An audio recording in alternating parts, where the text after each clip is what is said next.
one was 1,000. It's all.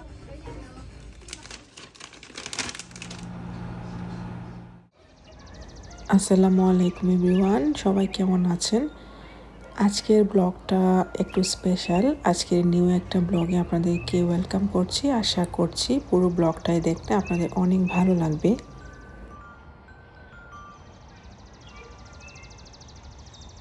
ইদানিং কয়েকদিন ধরে অনেক গরম পড়েছে। মানে সকালবেলা শুরু হয়, একদমই মনে হয় যে বাংলাদেশে আছি আমি, মানে এতটাই গরম অনুভূত হয়। তো ওই দিন ছিল ছুটির দিন। সকালবেলায় বাচ্চারা দেখলাম বাইরে লাফালাফি করছে। আর আমাদেরও উঠতে একটু দেরি হয়ে গিয়েছিল, যেহেতু ছুটির দিন ছিল। তো এখানে মা ছেলে মিলে নাস্তা সেরে নিচ্ছি। নাস্তা শেষে 1 কাপ গরম চা তো লাগবেই। ইদানিং চা একটু কম খাচ্ছি, যেহেতু এখন একটু ডায়েট মেনটেন করে চলতে হচ্ছে ডক্টরের পরামর্শ অনুযায়ী। তো চাটা আগের চেয়ে খাওয়া অনেকাংশেই কমিয়ে দিয়েছি। নিশ্চয়ই আমার শরীরের জন্য না হলেও যে আসছে, ওর তো একটু যত্ন নিতেই হবে। তো আমরা বের হব। এখানে আমি দুপুরে রান্নাবান্না শেষে, যেহেতু একটু গরম পড়েছে, তো ইদানিং তরমুজটা কিন্তু খুব ভালো লাগছে। তো আমি আমার জন্য একটু কেটে নিয়েছি, যদিও একা ফিনিশ করতে পারিনি। যাই হোক, অর্ধেক খেয়েছি আর অর্ধেকটা তুলে রেখেছি আর কি। আজকে একটু বের হব। আজকে স্পেশাল ডে বলতে আজকে আমার অ্যানিভার্সারি। তো কয়েকদিন আগে আমি এমনিতেই বলছিলাম আর কি আমার হাজব্যান্ডকে, যে বাংলাদেশ থেকে আসার সময় আমি নোজপিন শুধু একটাই নিয়ে এসেছিলাম। মানে ভুলে গিয়েছি যে এখানে যে আসলে আমাদের বাংলাদেশের সিস্টেমে আসলে নোজপিনটা পাওয়া যায় না। তো ভাবলাম যে একটু বাইরে যাই, গিয়ে দেখি যে কী কী কালেকশন এসেছে। আমি অনলাইনেও চেক করেছি, তবে অনলাইনের কালেকশনে দেখে আমার গিয়ে নিজে দেখে নিয়ে আসাটা সবচেয়ে বেটার মনে হয়। তো ও বলল, যেহেতু কয়েকদিন পরই আমাদের অ্যানিভার্সারি, চলো তোমাকে একটা ডায়মন্ড রিং গিফট করি। তো এই ডায়মন্ড রিং আর নোজপিন কেনার জন্য আমি আসলে বের হয়েছিলাম। তো আমার কাছে যদিও মনে হয়েছে যে যদিও রিংটা যদি ভালো লাগে কিনবো, আর যদি ভালো না লাগে তাহলে পরে কিনবো। কিন্তু সবচেয়ে ইম্পর্টেন্ট যেটা, এটা আমার নোজপিন কেনাটা। তো এটা আসলে খুঁজতে খুঁজতে শেষ পর্যন্ত কি হয়েছে আপনার সাথেই থাকুন। আর এখানে আংটি কিনতে এসে আমার সাথে কি হয়েছে সেটাও আপনারা দেখবেন। This one was 1,000.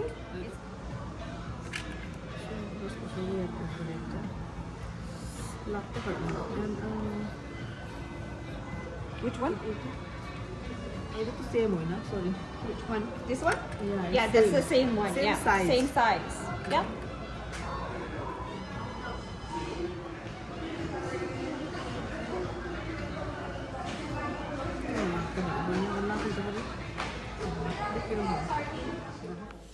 আপনারা এখানে দেখতেই পাচ্ছেন, আমি মনে হয় প্রায় 100টার মতো ডিজাইন চেক করেছি, 2টা শপ মিলে।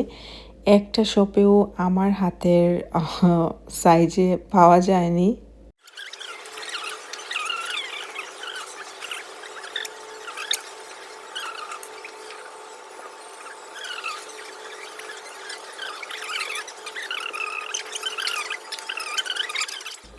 তার কারণ আমি 7 মাস বা 8 মাসে প্রায় অনেক ওয়েট গেইন করেছি, যার জন্য আমিও ভুলে গিয়েছিলাম যে এখন আমি কেন আংটি কিনতে যাচ্ছি। আমার এসে তারপর মনে হয়েছে যে আসলে এখন আসাটা আমার উচিত হয়নি। আমার আসার উচিত ছিল আরও 3-4 মাস পরে। যাই হোক, এখানে আসার পর ওনাদেরকে বলেছিলাম আমরা যে কাস্টমাইজ করে দিতে। তো ওনারা কয়েকদিনের ভিতরে কাস্টমাইজ করে দিতে পারবেন না, সময় লাগবে একটু। যেহেতু প্রায় সবগুলো শপের সাইজই এক সাইজ ছিল, যার জন্য আমার হাতের আঙ্গুলের মধ্যে এসে এটা আটকে গিয়েছিল। মানে প্রত্যেকটা ডিজাইনে আমার অনেক চয়েস হয়েছিল। তো যাই হোক, আমার হাজব্যান্ড বলছিল নিয়ে নাও, যখন তুমি ওয়েট লস করবে এমনিতেই তো এটা ফিট হয়ে যাবে। তো আমি বললাম যে যদি নেই, আবার যদি দেখা যায় যে একটু 19-20 হয়, তাহলে তো সারা জীবন আফসোস করব যে একটা এক্সপেন্সিভ জিনিস কিনলাম, তো এটা হাতে আসলে ফিট হচ্ছে না। তো যার জন্য আসলে আর রিংটা নেওয়া হয়নি। এটা অবশ্য বাকি আছে, মানে আমি যখন 3-4 মাস পরে আবার আসবো তখন নিয়ে নিব আর কি। তখন অবশ্যই লাগবে হাতে, এই ওয়েট তো আর থাকে না আসলে।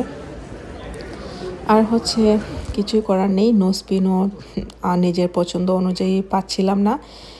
বলছিল প্রত্যেকটা শপেই বলছিল যে এখন যে ছিল যে অর্ডারগুলো এগুলো শেষ হয়ে গিয়েছে, আমাদের নিউ আরও যখন কালেকশন আসবে তখন আপনি চেক করে আসেন। তো এই হলো অবস্থা এখন।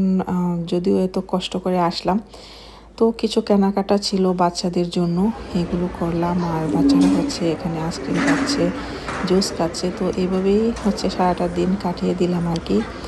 অনেক বেশি মন খারাপ হয়েছিল যে আসলে আশা করে এসেছিলাম যে একটা নোজপিন কিনবো, একটা রিং কিনবো, তো আসলে সবগুলো সুন্দর ছিল কিন্তু আমার সাইজে হয়নি। আর নোজপিন তো ছিলই না, যেটা ছিল নিচে হচ্ছে প্লাস্টিকের পোজ দেয়া ডায়মন্ডের উপরে, কিন্তু আমরা তো আর আসলে এভাবে পড়ি না, তো দেশের সিস্টেমের মতো না।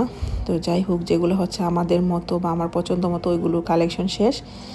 তো এখানে হচ্ছে সুন্দর সুন্দর বেবি ড্রেস দেখছিলাম, আমার কয়েকটা ড্রেস প্রয়োজন ছিল, অলরেডি কেনাকাটা যদিও ডান। তো ভাবলাম যে যেহেতু এসেছি এখানে সুন্দর সুন্দর কালেকশন দেখে আমি আর ঠিক থাকতে পারিনি, কয়েকটা নিয়েছি। তো এটা অন্য আরেকটা ব্লগে আসলে আপলোড করব আপনাদের সাথে।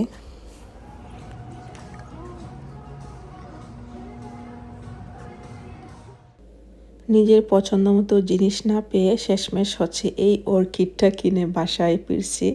তো এই অর্কিডটাই হচ্ছে আমার অনেক পছন্দ, যখনই যাই অর্কিডের দিকে আমার আসলে চোখ যায় সবসময়। তো আমার হাজব্যান্ড বলল, যেহেতু তোমার পছন্দের কিছুই পাওনি এখন অন্য কিছু নিয়ে নাও, ড্রেস ট্রেস। তো আমি ভাবলাম যে এই মুহূর্তে ড্রেস কিনেও লাভ নেই, যেহেতু পরে ফিট হবে না। তো যেটা কিনলে আসলে আমি হ্যাপি থাকবো বা আমার ভালো লাগবে ওইটাই নিয়ে যাই। তো এই অর্কিডটা নিয়ে আসলাম।